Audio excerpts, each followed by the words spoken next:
Can a heart forged in shadow and silence ever learn to beat for the light? Can the most ruthless king in a city of sin be brought to his knees not by a bullet, but by the defiant gaze of a captive girl? This is the story of a love more dangerous than any vendetta. A passion that would either save an empire or burn it to the ground. Isolde moved through the opulent villa of Luca Verratti like a ghost. Her presence felt only in the glint of polished marble, and the scent of lemon cleaner that clung to her worn uniform. She was a prisoner in all but name. Her family's crushing debt the invisible chains that bound her to this gilded cage.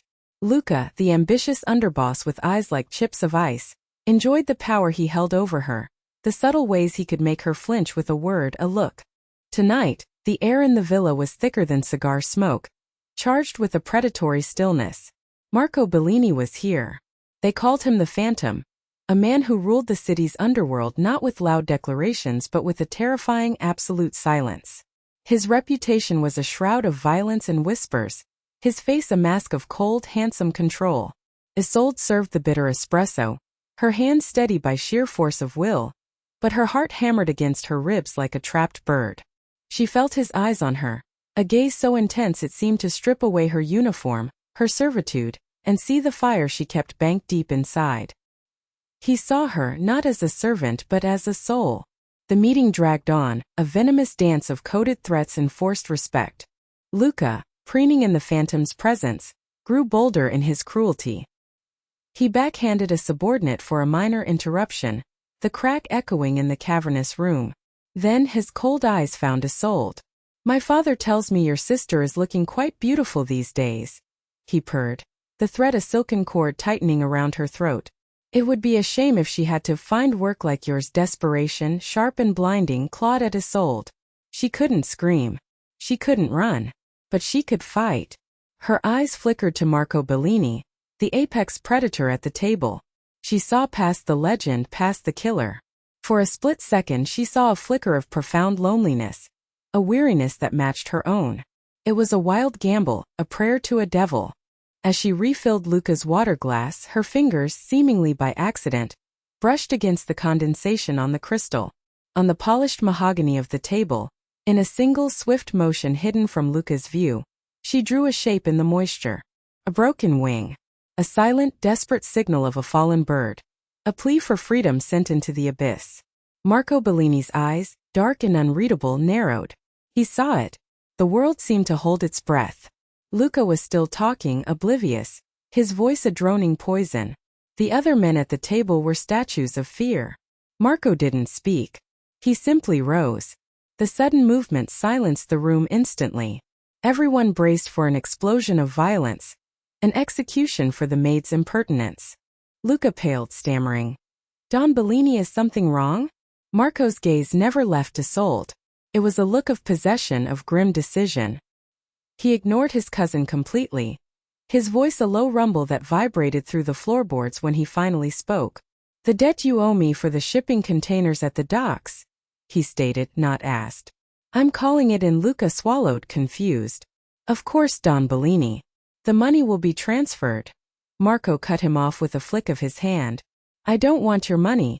He took a step toward Isolde, who stood frozen, the crystal pitcher still in her hand. "I want her." The shock in the room was a physical blow. Men shifted, their expressions a mixture of disbelief and terror. To claim a person, a servant, as payment? It was archaic, a brutal display of power that shocked even these hardened men. Luca's face contorted with fury and humiliation. "Her? She is nothing. A maid, she is my payment," Marco repeated, his tone leaving no room for argument. "She will come with me." Now, he had not asked Isolde. He had declared it. She was being traded from one cage to another. Her silent plea answered in the most terrifying way imaginable. As Marco's men moved to flank her, she met his gaze, her fear warring with a spark of furious defiance. He had seen her signal, and in response, he had not freed her. He had claimed her. The Phantom's mansion was a fortress of shadows and sorrow, a place of immense wealth that felt as cold as a mausoleum. Isolde was led to a suite of rooms more luxurious than any she had ever dreamed of, filled with silk dresses she refused to wear and decadent food she refused to eat. She was no longer a maid, but she was still a prisoner. Marco called her his guest. a bitter irony that tasted like ash in her mouth. She met his quiet commands with stony silence, his attempts at conversation with clipped, fiery retorts. "Why did you do it?" he asked her one evening, finding her staring out a bulletproof window at the glittering city that was his kingdom. "Why the signal?" Her chin lifted, a gesture of defiance that seemed to fascinate him. "I was drowning," she answered, her voice tight. "I reached for any hand I could, even a devil's." A ghost of a smile touched his lips, a rare and unsettling sight. "And what did the devil do?" "He pulled me from one ocean only to drop me in another." He moved closer, his presence an intimidating heat. "This ocean has no monsters, Passerato," he murmured, the Italian endearment, little sparrow, both tender and mocking. "Only me." Their days fell into a tense rhythm. He would watch her, his gaze a constant, unnerving weight. She would challenge him, testing the bars of her new cage, refusing to be broken, refusing to be his pet. She saw the darkness in him, the casual brutality with which he ran his empire, but she also saw the cracks in his armor. She saw the way he held a glass of whiskey as if it were an anchor in a storm, the way his eyes would glaze over when he thought no one was watching, lost in a memory that brought him visible pain. One night, a storm raged outside, mirroring the tempest in the house. A crash of thunder woke her, but it was a different sound that drew her from her room, a choked cry of anguish from down the hall. She found him in his study, the room lit only by a dying fire and the jagged lightning that split the sky. A half-empty decanter of scotch sat on his desk, and Marco stood with his back to her, his powerful frame rigid with tension. He was breathing heavily, his knuckles white where he gripped the back of a leather chair. He was having a nightmare while wide awake. The man who terrified a city was, in that moment, terrified himself. All her instincts screamed at her to retreat, to lock her door and hide from this dangerous, wounded animal. But her compassion, the very core of her that Luca had tried so hard to extinguish, wouldn't let her. She stepped into the room. "Marco," she said, her voice soft, using his name for the first time. He flinched, turning slowly. His face was a mask of torment. "You should not be here," he growled, his voice raw. She ignored the warning. "You can command an army of killers," she said, her voice gaining strength, her unique insight cutting through his defenses. "But you can't command the ghosts in this room, can you?" His composure shattered. For a breathtaking moment he was not the phantom, the dawn, the monster. He was just a man haunted and broken. "He was my brother," he whispered, the words torn from him. "My blood. And he put a knife in my back for a title." He spoke of a betrayal that had carved out his heart and left a cold void in its place. He told her how he had built his empire on the ashes of that treachery, trusting no one, feeling nothing. As he spoke, Isolde did not see a king. She saw a lonely boy who had been taught that love was a weapon used against you. Without thinking, she reached out and placed her hand on his arm. His muscles were coiled steel beneath her touch. He stiffened, but he did not pull away. The simple human contact was an intimacy more profound than any kiss. It was the first crack in the fortress around his heart, a sliver of light in his self-imposed darkness. And in that shared moment of vulnerability, something shifted between them forever. He was still her captor, and she his prisoner, but a fragile, dangerous connection had been forged in the heart of the storm. Meanwhile, across the city, Luca Verratti seethed. The public humiliation of having his servant taken from him was a stain on his honor, but it was Marco's obsession that truly fueled his rage. The phantom had gone soft. He was distracted, weakened by a slip of a girl with defiant eyes. It was an opportunity Luca had been waiting for his entire life. He began to move in the shadows, a serpent poisoning the well. He spread whispers among the other families, planting seeds of doubt about Marco's leadership. He sabotaged shipments, instigated minor skirmishes on the edges of Marco's territory, creating chaos that would require a ruthless hand to fix, a hand he believed Marco no longer possessed. His most venomous attacks, however, were aimed at Isolde. He sent a package to her family's home, a single dead rose, a symbol of a promise broken. The message was clear. Marco could not protect them. The fear for her family nearly broke Isolde. But when she confronted Marco, his response was not what she expected. He didn't dismiss her fears. He met them with a terrifying calm. He will not touch them, Marco vowed, his voice a low promise of violence. I will burn his entire world to the ground before he lays a hand on them. Te lo juro, I swear it to you. That oath, delivered with the conviction of a king, solidified the change in their dynamic. Giorgio, Marco's loyal and weary consigliere, saw the shift and despaired. She is a liability, Marco, he warned in the privacy of the study. Luca is using your affection for her as a weapon. The families are watching. They see a chink in your armor. Then let them see it, Marco countered, his eyes dark with a new kind of fire. She is not a chink in the armor, Giorgio. She is the reason I wear it, defying all logic and the code of their world. Marco allowed his heart to lead. He and Isolde began to meet in secret, stealing moments away from the ever-watchful eyes of his organization. In the sprawling moonlit gardens behind the mansion, he would show her the constellations, telling her the ancient stories of gods and mortals, his voice softer than she had ever heard it.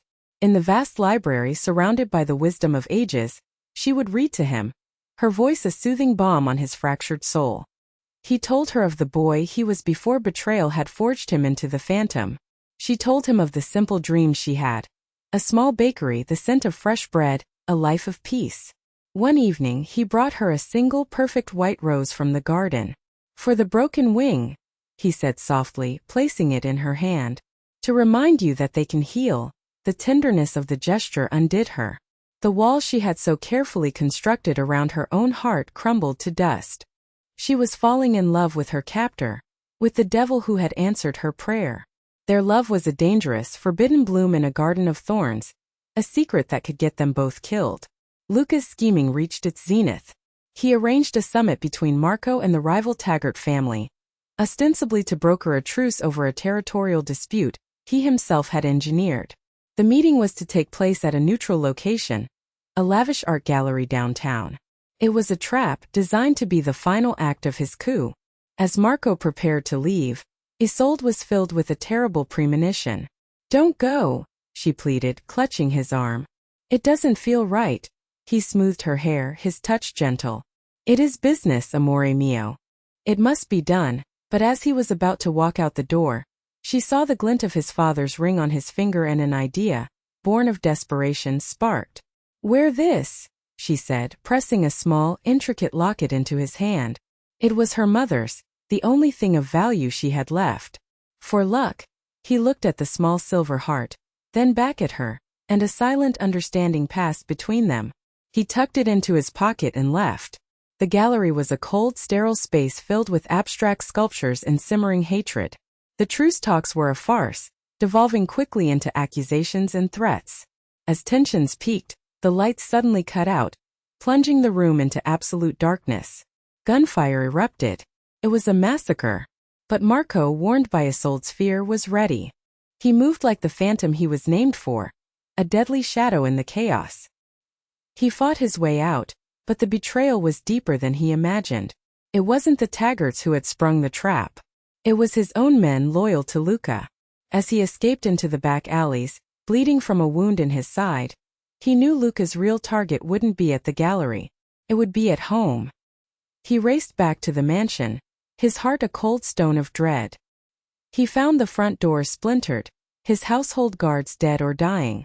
And in the grand foyer, Luca stood with a triumphant sneer, his arm wrapped cruelly around Isolde's throat, a pistol to her temple. It's over, cousin, Luca spat. The families are mine. They chose a real leader, not a man besotted with a servant girl. Isolde struggled, her eyes wide with terror, but she looked at Marco, not with fear for herself but for him. Luca tightened his grip. She sent you a signal, didn't she? The desperate little bird. Did she ever tell you who held the cage? Her family's debt. It was always owed to me. I let you take her. I knew you couldn't resist a broken thing. And now you will watch her die. And then you will follow. This was the ultimate test. The code of their world demanded Marco sacrifice the peace to save the king. He should negotiate, trade his empire for his life, and mourn the girl later. The old Marco would have. The men loyal to Luca now surrounding them expected it. Giorgio, held at gunpoint nearby, closed his eyes expecting the worst. But they were all looking at a man who no longer existed. Marco looked past Luca. his gaze locking with Isolde's. In her eyes he didn't see a liability. He saw his salvation. He saw the life he could have, the man he could be. And he made his choice. "Let her go, Luca," Marco said, his voice dangerously calm as he slowly raised his hands in surrender. "Take the city. It's yours. Just let her go." A collective gasp went through the room. The phantom surrendering? For a girl? Luca laughed, a harsh, ugly sound. "You see? Weak, it was the opening Marco needed." In the split second of Luca's arrogant distraction, Marco moved. He was not a dawn making a strategic play. He was a primal force of nature defending his mate. He launched himself forward, a blur of motion. The locket Isolde had given him fell from his pocket, skittering across the marble floor. Luca fired, but Marco twisted, the bullet searing his shoulder instead of his heart. He crashed into Luca, a brutal, desperate tackle that sent them both sprawling. The gun flew from Luca's hand. The fight was savage and brief. It was not a calculated hit. It was a street brawl fueled by love and rage. Marco, wounded and bleeding, fought with a ferocity his men had never seen. He ended it not with a bullet, but with his bare hands, his roar of fury echoing through the shattered foyer as he brought his cousin's treachery to a final bloody end. He stood over Luca's body, breathing heavily, the king who had sacrificed his kingdom. But when he turned to Isolde, who was now being freed by a stunned but loyal Giorgio, he had never looked more powerful. The remaining traitors, seeing the look in his eyes, dropped their weapons, their allegiance shifting back in a wave of fear and awe. They had not witnessed a dawn's weakness. They had witnessed the birth of a legend. The dust settled, leaving behind a silence broken only by their ragged breaths. Marco, clutching his wounded side, walked to Isolde and pulled her into his arms, burying his face in her hair. He was covered in blood, his and others, but she held him tightly, unafraid. He had chosen her. Over power, over his title, over his own life. He had proven his love in the only language his world understood: sacrifice and blood. In the quiet days that followed, a new order settled over the city. Marco Bellini's rule was now absolute, his legend cemented not by his ruthlessness, but by his devotion. He formally erased her family's debt, sending enough money to ensure they could live a lifetime in peace, far from the shadows of his world. The final scene of their violent fairy tale unfolded not in a throne room, but on a simple balcony overlooking the city lights. Marco, his arm bandaged, stood behind Isolde, his hands resting on her waist. He was no longer the phantom, a name whispered in fear.